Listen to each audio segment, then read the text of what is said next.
হিয়া জল আছে।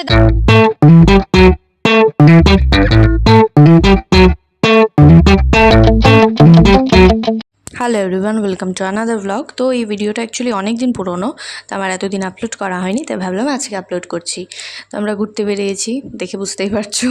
তো কে বেরিয়েছি, ছোটদি ভাই, আমি, দিদি ভাই, বাবিন দাদা, বৌদি, পুচকা পুচকি আর আমাদের সাথে আরও দুজন দিদি গিয়েছিলো। তো আমরা কোথায় যাচ্ছি, কিভাবে সারাটা দিন কাটাচ্ছি, কতটা মজা করছি সবাই মিলে, দেখতে হলে জানতে হলে পুরো ব্লগটা কন্টিনিউ দেখো।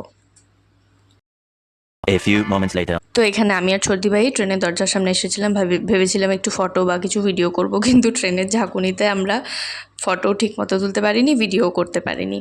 বাট ওইদিন ওয়েদারটা ভীষণ ভালো ছিল, ভীষণ মানে ভীষণ। হ্যাঁ, গরম তো প্রচুর অবশ্যই ছিল, কিন্তু ওয়েদারটা খুবই ভালো ছিল, আকাশটা ভীষণ পরিষ্কার ছিল। তো আমরা ফাইনালি ওখানে পৌঁছে গেছিলাম, যেখানে যাওয়ার উদ্দেশ্যে আমরা রওনা দিয়েছিলাম। তোমরা দেখে বুঝতেই পারছো আমরা কোথায় গিয়েছিলাম।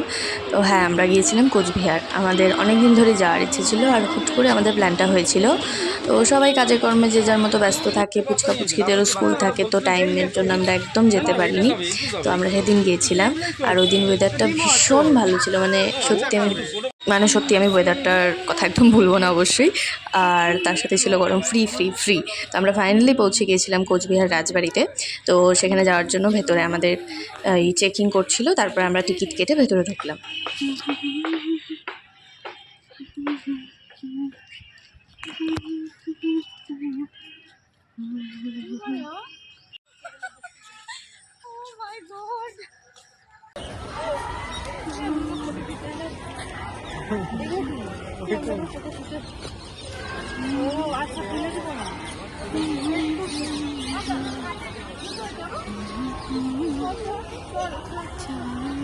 One hour later. রাজবাড়িতে কিছুটা সময় কাটানোর পর সেখানে বেশ আনন্দ মজা করলাম, আমরা ফটোশ্যুট করলাম। তো তারপরে আমরা বেরিয়ে গেছিলাম খাওয়ার উদ্দেশ্যে, কারণ আমাদের ভীষণ খিদে পেয়েছিল। আর আমরা গিয়েছিলাম কোচবিহার হোটেলে, যেখানে খাওয়া ভীষণ ভালো ছিল। আমরা ভেজ খাবার নিয়েছিলাম, বাট খুব ভালো ছিল। খাওয়া দাওয়া শেষে আমরা বেরিয়ে পড়েছিলাম সাগরদিঘির উদ্দেশ্যে।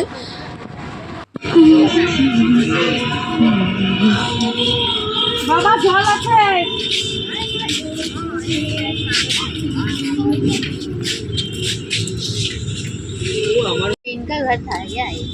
রবীন্দ্রনাথ দেখছে নাকি?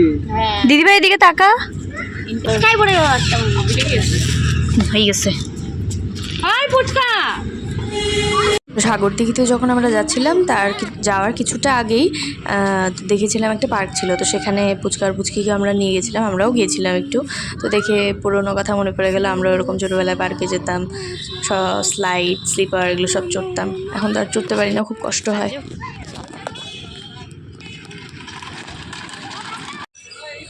হিয়া জল আছে, দাঁড়াও, আমি উঠিয়ে দিব, দাঁড়াও। তারপর আমরা নিজেদেরকে ধরে রাখতে না পেরে ফাইনালি আমরা এই সিসটাতে উঠে গেছিলাম, আমি আর ছোটদি ভাই।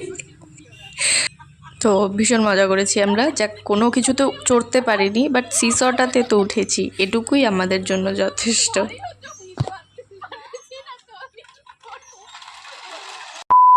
তারপরে পার্কে আমরা অনেকক্ষণ দেখেছিলাম, সেখান থেকে আমরা আবার রওনা দিলাম হলো মদনমোহন মন্দিরের দিকে। তো মদনমোহন মন্দির ওখান থেকে সাগরদিঘি থেকে বেশি দূর ছিল না, আমরা হাঁটা পথেই রওনা দিয়েছিলাম। তার মধ্যে কি গরমটাই না ছিল। যাই হোক, ওয়েদারটা ভীষণ ভালো ছিল, এটা আমি সত্যি ভুলবো না।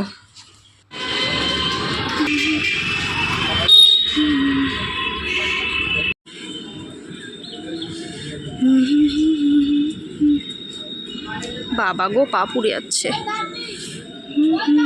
আমরা মদনমোহন মন্দিরে কিছুটা সময় কাটিয়ে তারপরে আমরা রওনা দিয়ে দিলাম বাড়ির উদ্দেশ্যে।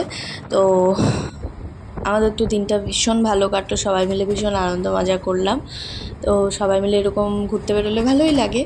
তারপরে ট্রেনে করে যেতে তো আরোই মজা লাগে, গল্প আড্ডা মজা মস্তি করতে করতে গেলাম। তো আমাদের তো দিনটা ভীষণ ভালো কেটেছে। আর ট্রেনের জার্নি তো সত্যিই ভীষণ ভালো লাগে, আমার তো স্পেশালি ভীষণ পছন্দ ট্রেনের জার্নি। আর তার সাথে যদি নিজেদের মানুষ থাকে তাহলে তো আর কোনো কথাই হবে না। তো যাই হোক, আমরা খুব মজা করলাম, খুব আনন্দ করলাম, সবাই মিলে বেরিয়েছিলাম। সবাই মিলে বেরোলে তো এমনি আনন্দ মজা হয়, ভাই বোনেরা যদি সাথে থাকে। তো ফাইনালি আমরা শিলিগুড়ি পৌঁছে গেছিলাম। তো ভীষণ টায়ার্ড ছিলাম সবাই। তো তোমাদের ভিডিওটা তোমাদের কেমন লাগলো তোমরা অবশ্যই জানিও। দেখা হচ্ছে নতুন একটা ভিডিওতে। Bye bye.